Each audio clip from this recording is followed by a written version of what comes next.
Hi everyone, it's Frida and welcome to my channel. Today I'm going to make Champleve Cloisonne Enamel earrings.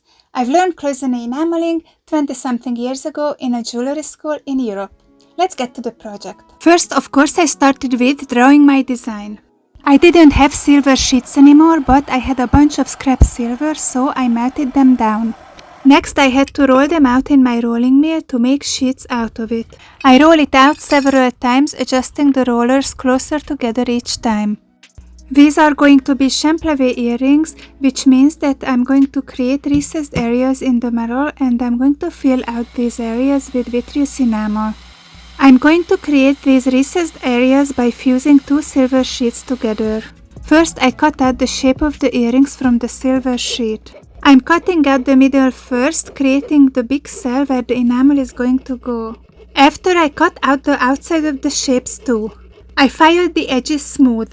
I cut out the shape of the earrings roughly from the leftover silver sheet.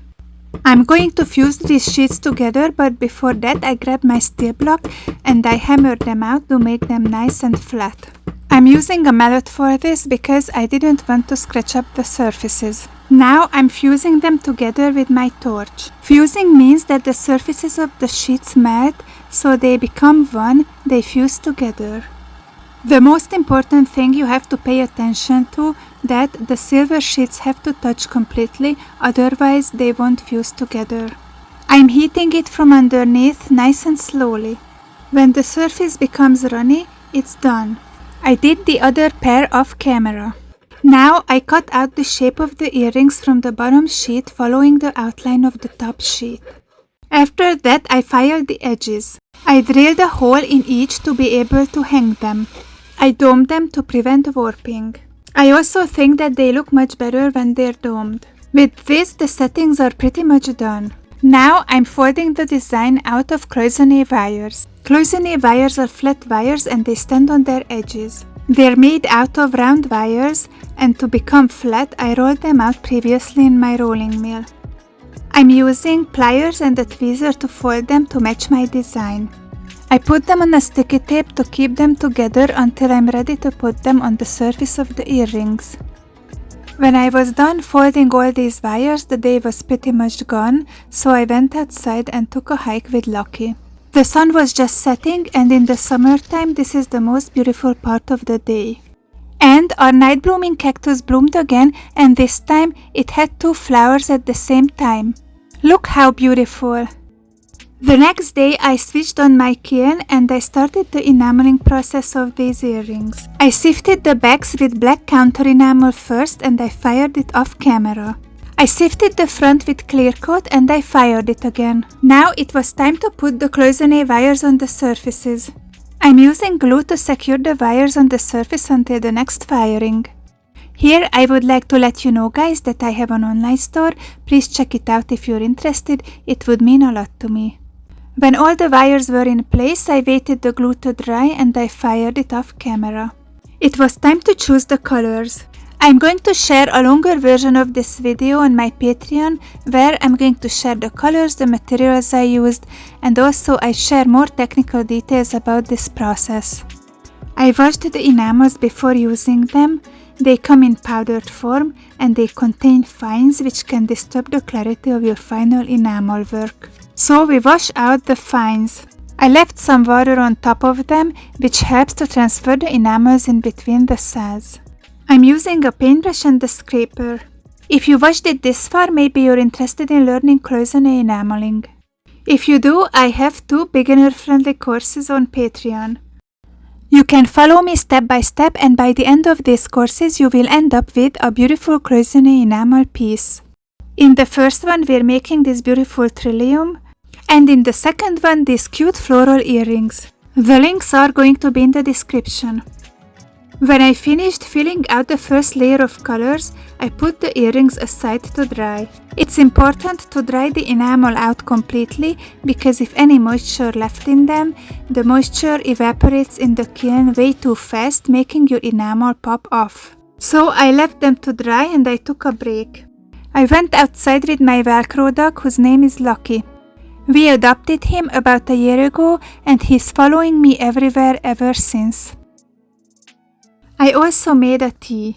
This is a raspberry tea and it smells amazing. Are you a coffee or tea person? I actually love both, but recently I just quit caffeinated coffee, I drink decaf. When I came back, the enamel was dry and I fired the earrings in my kiln on 1400 Fahrenheit for 2 minutes. Enamel shrinks in the kiln, so we have to apply more layers. I usually apply 3 layers, I did the third off camera.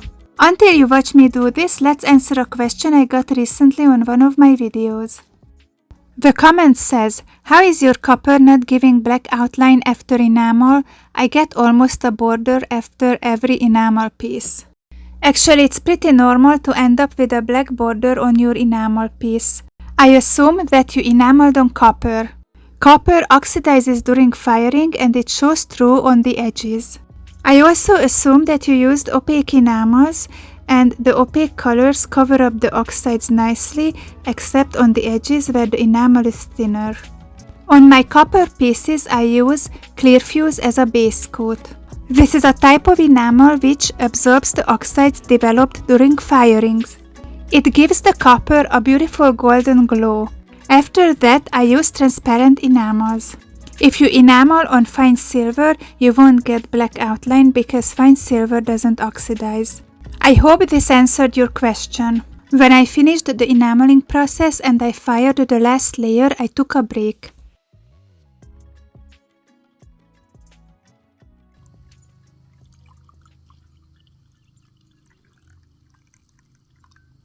I poured myself a cup of tea and I hung out outside a little bit.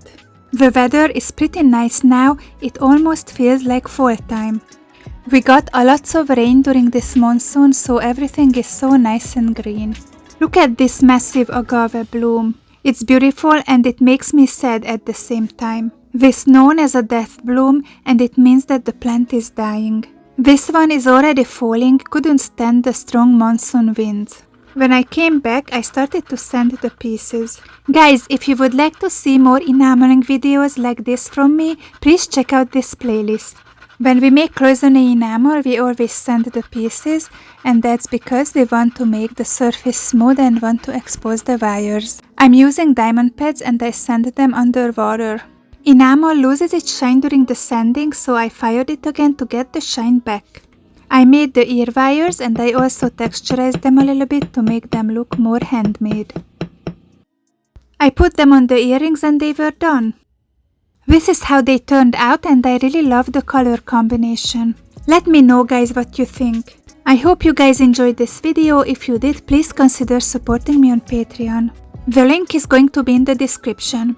Also, please like, share and subscribe. Thanks for watching and see you in the next video. Bye!